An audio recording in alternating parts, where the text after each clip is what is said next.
എൻ്റെ യൂട്യൂബ് ചാനലിലേക്ക് എല്ലാവർക്കും സ്വാഗതം.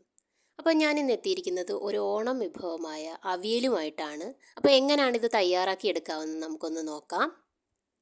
അതിനുവേണ്ടി നമുക്ക് വേണ്ടത് ചേന, വെള്ളരിക്ക, പടവലങ്ങ, പച്ചക്കായ, കോവയ്ക്കായ, ക്യാരറ്റ്, വഴുതണ, അച്ചിങ്ങാപ്പയർ, മുരിങ്ങയ്ക്കായ, ആവശ്യത്തിന് പച്ചമുളക്, കറിവേപ്പില. ഇനി എത്രയൊക്കെയാണ് എമൗണ്ട് ഞാൻ എടുത്തിരിക്കുന്നതെന്ന് പറയാം. ഞാനിവിടെ ഒരു 300 ഗ്രാമോളം ചേന എടുത്തിട്ടുണ്ട്. അതിൻ്റെ ഈക്വൽ എമൗണ്ടിൽ തന്നെ വെള്ളരിക്ക എടുത്തിട്ടുണ്ട്.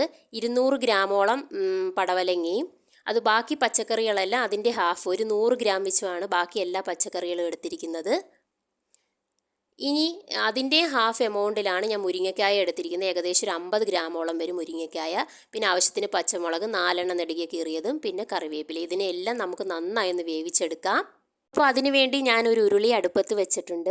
ഇനി ഇതിലേക്ക് നമുക്ക് 3 ടേബിൾ സ്പൂൺ അളവിൽ വെളിച്ചെണ്ണ ആഡ് ചെയ്ത് കൊടുക്കണം. വെളിച്ചെണ്ണ തന്നെ എടുക്കണം, എങ്കിൽ മാത്രമേ നമുക്ക് ആ തനതായ രുചിയിൽ അവിയൽ തയ്യാറാക്കി എടുക്കാൻ സാധിക്കുകയുള്ളൂ. ഇനി ഇതിലേക്ക് നമുക്കൊരു 2 തണ്ട് കറിവേപ്പിലയും കൂടി ആഡ് ചെയ്ത് കൊടുക്കാം.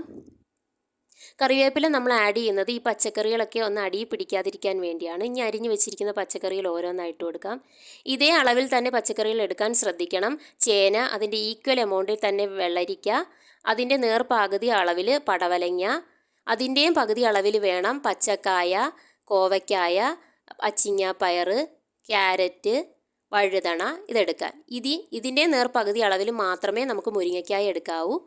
4 പച്ചമുളക് നെടുകെ കീറി നമുക്ക് ഇതിലേക്ക് ഇടാം. ഈ പച്ചക്കറി ഒന്ന് പകുതി വെന്തതിന് ശേഷം മാത്രമേ നമ്മൾ മുരിങ്ങയ്ക്കായ ആഡ് ചെയ്യൂ.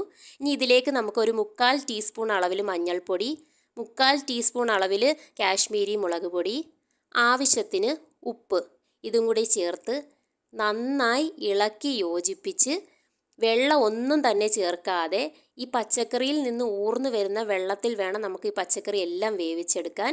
അപ്പോൾ ഇതിനെ നന്നായി ഇളക്കി യോജിപ്പിച്ച് നമുക്കൊന്ന് അടച്ചു വെച്ച് ലോ ഫ്ലെയിമിൽ വേവിച്ചെടുക്കാം. അപ്പം നമ്മുടെ പച്ചക്കറികളൊക്കെ ചെറിയ തീയിലിരുന്ന് വേവുന്ന ആ ഒരു സമയം കൊണ്ട് നമുക്കിതിൻ്റെ അരപ്പിനെ ഒന്ന് റെഡിയാക്കി എടുക്കാം.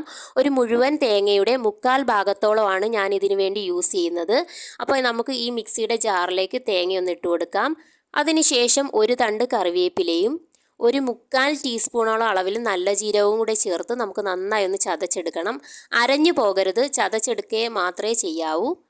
അപ്പം നമ്മൾ ചതച്ചെടുത്ത തേങ്ങ ഈ ഒരു പരുവത്തിനാണ് നമുക്ക് കിട്ടിയിരിക്കുന്നത്. ഇതിനെ നമുക്കൊന്ന് അടച്ചു മാറ്റി വയ്ക്കാം. അപ്പോൾ നമ്മൾ വേവിക്കാൻ വെച്ചിരുന്ന പച്ചക്കറിയൊക്കെ ഒന്ന് തുറന്ന് നോക്കാം.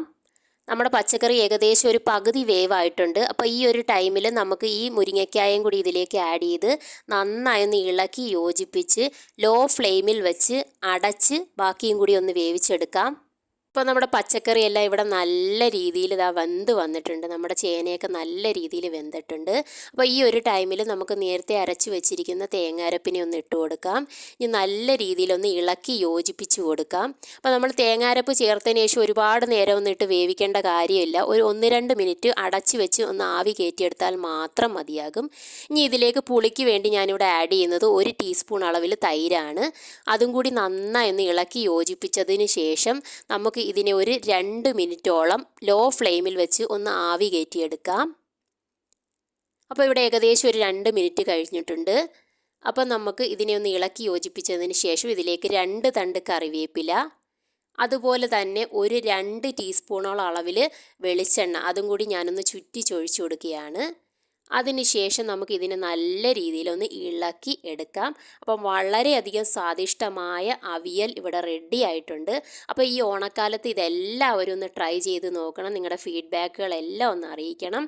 അപ്പോൾ എൻ്റെ ചാനൽ ആദ്യമായി കാണുന്നവർ സബ്സ്ക്രൈബ് ചെയ്യുക, ലൈക്ക് ചെയ്യുക, ഷെയർ ചെയ്യുക. അപ്പോൾ എല്ലാവർക്കും താങ്ക്